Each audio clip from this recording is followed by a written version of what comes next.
Какой, на ваш взгляд, самый лучший президент? Конечно, Зеленский. Почему? Как почему? Это единственный президент, который медленно, но уверенно ведет Украину в состав Российской Федерации. Зеленский хочет продолжать эту войну 3 года. Без электроэнергии, без денег. Знаете, почему это хочет сделать? Потому что он надеется, что придет в течение 3 лет новый президент Америки и что-то изменится в лучшую сторону. Для этого он будет гробить всю свою страну и Европу. Гробить и грабить. Уникальнейшая страна, весь народ в нищете, и на каждом шагу слава Украине. Слава чему? И с каждым годом хуже, пенсии не добавляют, платежи увеличиваются. А нам хорошо, а нам слава. Яку ви маєте пенсію при такому стані? Пенсія моя, з тим, що я учасник війни, пенсія моя 1372.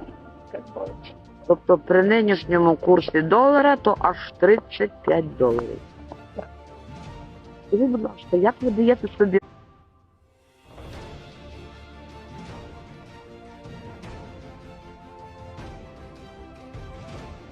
Пока Запад все больше вмешивается в войну в Украине, за кулисами появляются новые требования.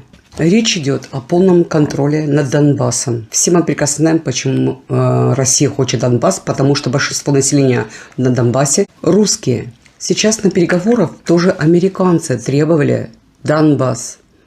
Странно слышится. С одной стороны, американцы участвуют активно в войне против России. С другой стороны, такие как Трамп, требуют от Зеленского передать Донбасс России. Итак, посмотрите, что я нашла в газете, что Зеленский требует, чтобы Россия вывела из всего Донбасса свои войска. Он продолжает требовать, не имея ни бабла, скоро совершенно электроснабжения, тем не менее. США требуют, по словам украинского президента Зеленского, чтобы Украина покинула всю Донбасскую область. Как американцы, так и русские говорят, если вы хотите, чтобы война закончилась завтра, тогда выходите из Донбасса, сказал Зеленский в пятницу в интервью AFP. Украинские войска по-прежнему контролируют 5-ю часть региона Донецк, в то время как российские войска заняли практически весь регион Луганск. Это огромная пощечина и опасно для Зеленского. Ведь он говорит, что он никогда в жизни не передаст никакую даже маленькую часть от Донбасса России. С какой инфраструктурой? DR Focus написал позавчера, что Зеленский категорически отвергает потерю территорий в Донбассе. Зеленский убежден, что украинское население не примет мирное решение, связанное с потерей территорий. По информации Ахиас, он заявил, что такое предложение наверняка будет отклонено на референдуме. Эмоции играют большую роль. Люди этого никогда не простят. Ни мне, ни США. Зеленский не только последовательно отвергает территориальные уступки, но готовится к продолжению войны. Еще минимум 3 года. Я спрашиваю себя, с какими деньгами, с какой инфраструктурой. Недавно я видела видео ТЦК, это был вообще трэш. Паковали свои автобусы мужчину, который инвалида, настоящий инвалида. Он карлик. Карлик. Вы представляете этого человека на фронте? Это уже просто безумие. Некому посылать. А этот террорист объявляет о том, что он хочет продолжать 3 года эту войну. На что вообще Зеленский надеется? Он настоящий безумец. Самое главное, он показывает Западу план войны на 3 года. Вы только подумайте. Не имея ничего. Ни бабла, ни инфраструктуры, и людей. Показывает одному из журналистов Wall Street Journal план на 3 года. Президент Зеленский в пятницу подчеркнул, что Украина определенно не проиграет войну с Россией. В то же время корреспондент Wall Street Journal в подкаст-интервью сообщил, украинский президент в приватном кругу посоветовал своим ближайшим советникам готовиться к еще 3 годам войны, и это просто поражает. И когда сейчас Орбан отключит ему еще электроснабжение, я сейчас покажу как раз вот вам видео украинки, который говорит, какими путями Зеленский хочет продлить войну на 3 года. Как я уже говорила, у него такой возможности нет. Он хочет снять даже бронь с многодетных семей, послав мужей на фронт. И она говорит, что постепенно будут сниматься абсолютно все брони, а по-другому невозможно. Благодарите Зеленского. Да, это ужас. Если вы, к сожалению, выбрали фальшивого президента, террориста, который издевается над собственным народом, я уже не говорю над европейским народом, то же самое, мы платим за все, а вы страдаете. Эта девочка говорит, следующий будет потом, и дети 18-летние, все вернется. Это он время только разрешил выезжать. Почему сейчас столько много в Германию приезжает молодых пацанов? Потому что они знают, что к этому потом все будет идти. Особенно после того, как он объявил, что 3 года еще продлится война. И женщин будет призывать. Как интересно получается, да? Давайте проведем хронологию событий. Война будет идти еще 3 года точно. Потому что Владимир Александрович сказал Федорову сначала подготовиться к году войны, а теперь говорит, гори в сарай, гори и хата. Теперь уже на 3 года войны будьте готовы воевать. И тут сразу же понимая, что у него нет ресурса, чем воевать, отставить этот год, я не говорю за 3, он решает, что нужно снять бронь, вообще все снять с отцов многодетных, то есть у которых по 3 и больше ребенка.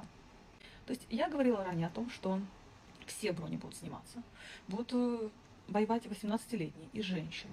И все методично к этому идет. Демократы приехали в Одессу. Значит, они готовы выиграть выборы. Значит, они готовы финансировать и выборы, и президента, потом еще 5 лет. Трамп продлил на год санкции. Это немаловажно. Понимаете, все вот эти вот события, год войны, год санкций, потом 3 года войны, а потом будет 3 года санкций, вот, а потом будет 5 лет войны, потому что заступит же новый на 5 лет, или не новый, понимаете, да, и потом 5 лет санкций. Отсрочки со всех снимают, паковать будут всех подряд, плюс еще ядерка жахнет, 3 дня темноты полной. Потом все, потом мы выходим совершенно в другой реальности, совершенно другие люди и совершенно вообще все по-другому, если мы с вами вообще выходим. Понимаете, да? То есть, в принципе, как бы британский план, который подписал Владимир Александрович до последнего, он сбывается. Потому что вы заметили, как дрессируют людей. Не открывайте шторы, не показывайте свет, закройте шторы, не высовывайтесь в окно. И куча разных моментов, вот такие вот идут предписания. А выходить на улицу 3 дня нельзя. Это только после четкого ядерного удара. Готовят к тому, что надо запастись водой, свечками, едой. Ну, короче, постоянно это все мониторится. Киев за 3 дня, да, и потом техногенная катастрофа в Киеве может тоже наступить, если 3 дня будет низкая температура. Ну, короче, все вот эти вот магические цифры, 3 дня, и тебе постоянно в голову 3 дня, и ты потом такой уже, у тебя все сводится на эти 3 дня, вот. Выходишь по итогу в другой реальности. Я вам могу пояснить как психолог, зачем выбираются четкие цифры, и они гоняются по кругу, под разные даты, да, под разные события. Чтобы у вас был сумбур в голове, чтобы вы не запоминали 3, 5, 3, 5, 3, 5, чтобы у вас смешивалось все, чтобы вы не запоминали, какие даты, к какому событию. Вот 3, 5, 3, 5, 3, 5, ты уже запутался сам, и уже не понимаешь, что там тебе Киев за 3 дня, то ли техногенка за 3 дня, то ли 3 дня не выходить, если ядерка, то ли 5 лет войны, то ли 3. Ну, короче, понимаете. Потом, когда у тебя каша в голове, ты не можешь предъявить, что тебе что-то обещали на какие-то конкретные даты с какими-то конкретными цифрами. Ты за это не можешь ни у кого ничего спросить, потому что ты сам их сложить не можешь от такого количества информации. Украина уже на коленях стоит.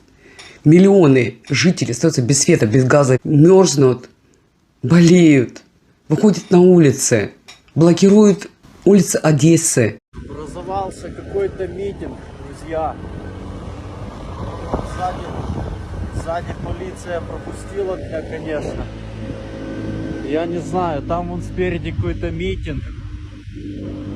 Люди перекрыли дорогу. Как там проехать, не знаю. Стоит он социальный автобус. Полиция спереди. Что вообще происходит, я даже не знаю. Дорога перекрыта просто, блин. Видите? Полиция, маршрутки.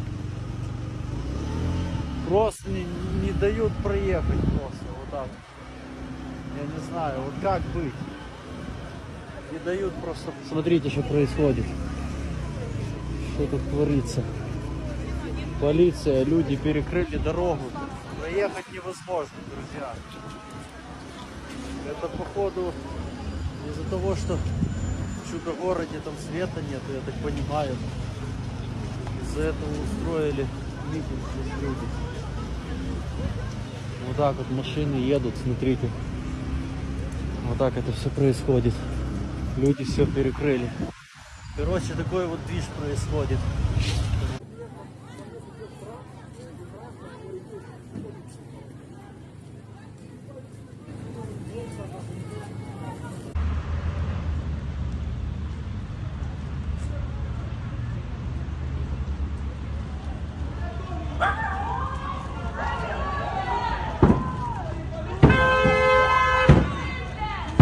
Люди стоят, вот, все люди стоят, люди вышли, потому что говорят, что у вас 3 месяца не будет. Ну, дай бог, чтобы у них также не было. США полностью выходит из игры, ну, кроме, вот, я рассказываю, что... Но, несмотря на это, Зеленский говорит о том, что он готовится еще к 3 годам войны. В каком оторванном от реальности мире живет этот ненормальный? Сколько еще страданий будет терпеть Украина, прежде чем этот неадекватный нажмет на тормоз? В то время, когда Зеленский уничтожает инфраструктуру и поток газа и нефти даже в европейские страны, уже не говоря о своей стране. Из-за Зеленского, то, что он хочет продлить войну как минимум на 3 года, я много смотрела тоже украинских блогеров, которые возмущены всем этим. А ситуация именно в Одессе просто ужасает. Я покажу вам несколько видео из Одессы. Я еще такого не видела, чтобы ни одна техника в городе не работала, чтобы никто из служб не посыпал ничего, ни тротуары не посыпаны, не убраны, не расчищено. Везде лед, везде вода, люди еле ходят, падают. Это я молодая, спортивная, хожу еще более-менее, но я иду вот так вот, понимаете, вся в напряжении тела. Я не представляю, как ходят старики куда-то, они же, ну, им надо куда-то выйти, в аптеку, в магазин. А как люди ходят, инвалиды, у которых нет ног, у которых нет рук. Как им это все? Я не понимаю, где? Кто этим занимается? Почему у нас ничего не делается? Мало того, что транспорт не ходит, это вообще полный беспредел. Эти автобусы ходят раз в час. Его невозможно дождаться, этого автобуса социального. И еще в такой вот, в такие погодные условия, я не знаю, я на своей памяти за последнее время такого не видела в городе, чтобы такой ужас был. Просто. Поубирали листья в октябре, поубирайте сейчас, в январе. Вот сейчас это важно, а не тогда эти листья убирать. Сейчас поубирайте, выставите технику, вызовите службы, чтобы они вышли, посыпали хоть что-нибудь.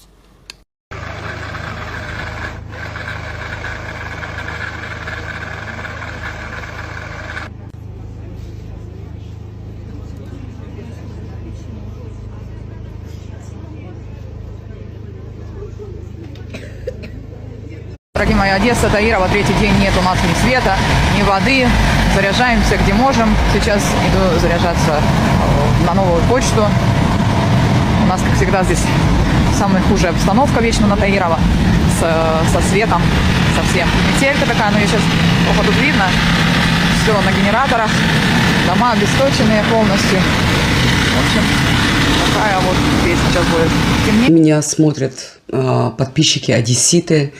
Большой вам привет от меня лично. Я надеюсь, что война не продолжится так долго. Я надеюсь. Мира вам всем, ребята. И желаю вам меньше страдать. Несколько улиц в Одессе больше 8 дней оставались без электричества. Например, если не ошибаюсь, улица Фонтанская. И поэтому ничего не остается, как выходить на протесты. Хотя это тоже ни к чему не приводит. Так же точно, как мне говорят, вот почему вы молчите, что происходит, какой беспредел, то чего превращает вашу страну. Почему не выходите на протесты? Да выходит на протесты, да нифига это не помогает, ребята. Смотря на то, что сколько людей выходило на протесты против этого беспредела в Одессе, меня это не удивляет, ребята. Ждать лучших времен не предвидится, к моему большому сожалению. Очень много сравнительно людей выходили на эти протесты в Одессе. Смотря на то, что вытворяет Зеленский, Украину не будут ждать лучшие времена. Народ Одессы находится в отчаянии. И я даже недавно видела одно видео, я вам его покажу обязательно, что одного одессита спросили, почему ты не говоришь на украинском? Я вам покажу, что он сказал. И он сказал вот в точку. Почему я, украинец, никогда не перейду на украинский язык? Я вырос в Одессе, и вокруг меня говорили на русском языке. Дома русский, по дворе русский, в школе тоже русский. Я просто постоянно его слышал с самого детства. Это была моя среда. Не выбор, не позиция, а просто жизнь. Все, что меня окружало. И когда мне говорят, либо пишут, ты должен перейти на украинский, у меня возникает логичный вопрос. Кому и что я должен? Я не выбирал язык назло кому-то. Я не использую его как позицию. Это просто мой родной способ думать, чувствовать и говорить. Язык – это не оружие и не предательство. Это часть меня. И очень странно требовать от человека отказаться от частички себя. Не так ли? Люди борются за свободу. Но свобода – это выбор, а не принуждение. Говорят о том, что 3 месяца не будет электричества, частично то же самое Одессе. Я думаю, к сожалению, еще дольше, чем 3 месяца не будет электричества. Я практически уверена, ту информацию, которую вам сегодня нашла, это подтверждает все это. Представь себе, что ЕС полностью отключит Украине электричество. Нет отопления, нет света, нет работающего государства. Именно этим сейчас угрожают Венгрия и Словакия. Украина получает значительную часть своей энергоснабжения через Венгрию. На этой графике вы можете увидеть, что Украина до войны экспортировала электроэнергию. Теперь приходится массово импортировать, а эта графика охватывает только до конца 2024 года, и ситуация сейчас такова. Импорт в Украину стал еще более критичным после российских атак. Ситуация критична, и без импорта угрожает отключение. Целые регионы. Здесь вы можете увидеть импорт электроэнергии в Украине с середины ноября, обозначена страна происхождения. Вы ясно видите, что зеленая полоса составляет половину импорта электроэнергии, и это импорт из Венгрии. Зеленский хочет истребить свою собственную страну. Страдает своя страна, будет страдать и Европа. Ему никого не жалко. Слава богу, не всю Одессу еще затронула вот эта вот проблема, но большие районы. А самое главное, что если я смотрю многих украинских беженцев, что они только на словах поддерживают страдания украинцев, как поддерживают подтанцовками на улице. Якобы солидарность. Держитесь, ребята. Ось що таке по-справжньому українська дискотека в Швеції.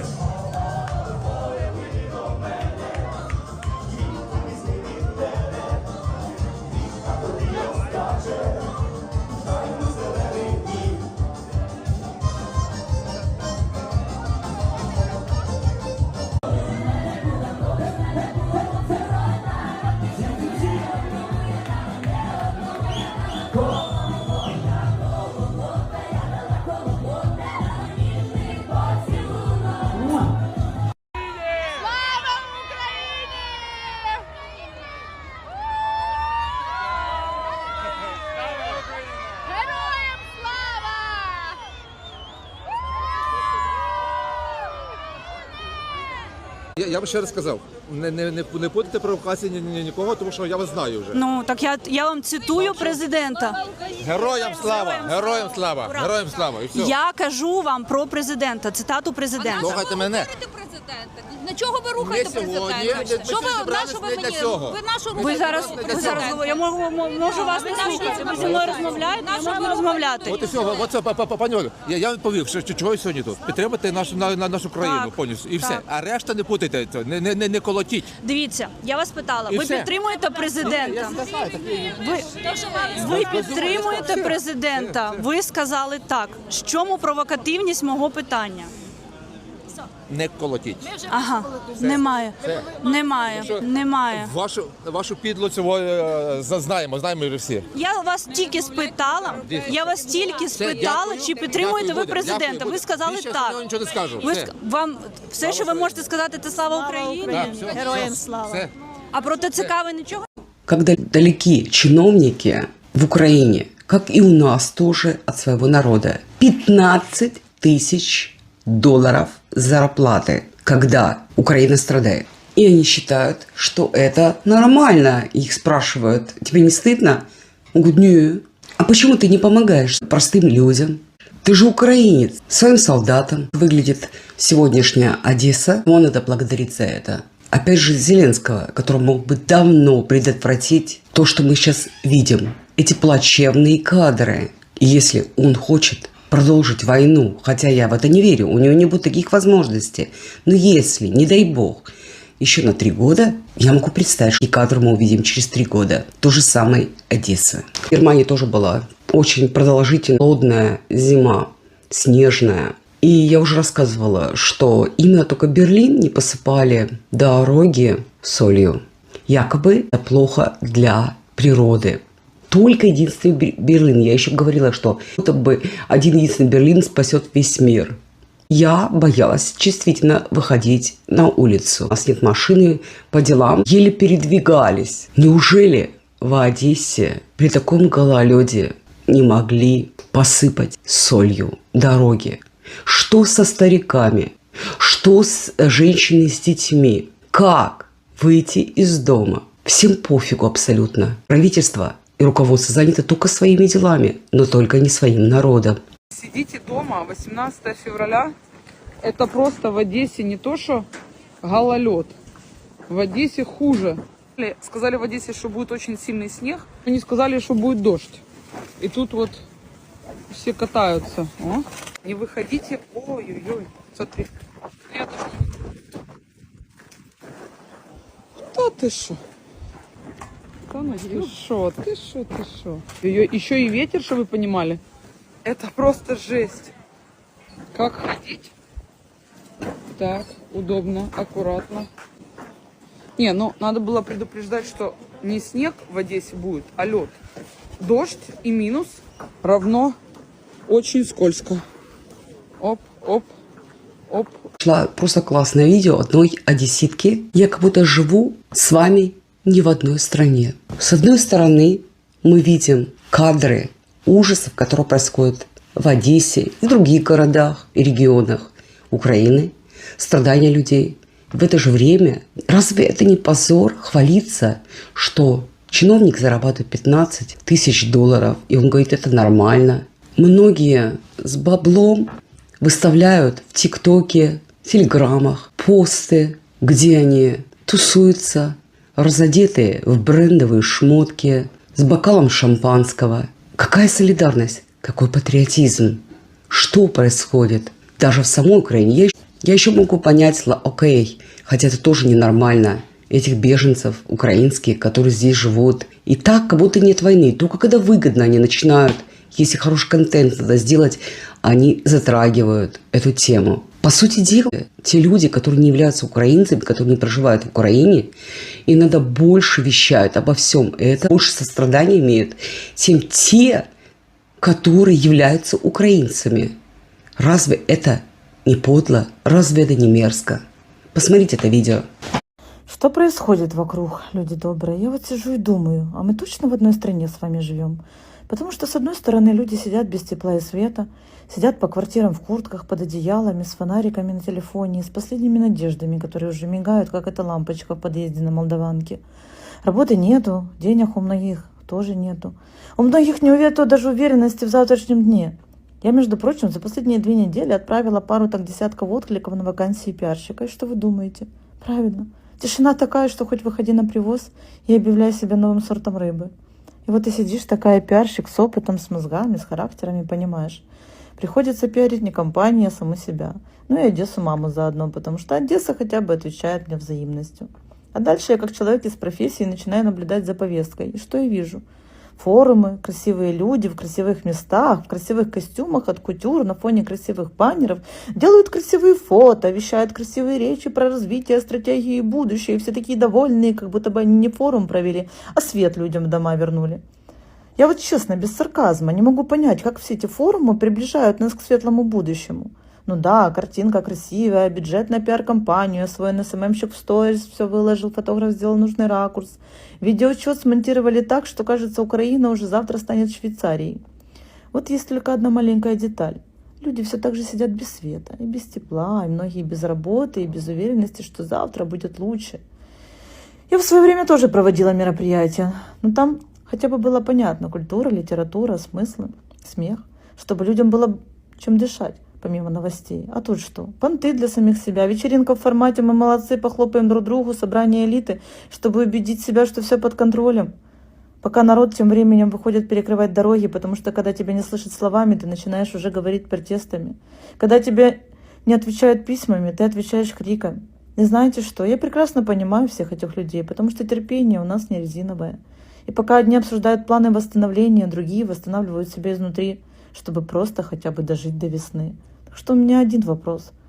Мы вообще куда с вами идем? Потому что если будущее строится на фотозонах и пресс-релизах, то я вам скажу просто и по-одесски. Такое будущее — это всего лишь картинка. Картинка и красиво упакованная тьма. А у нас есть реальность.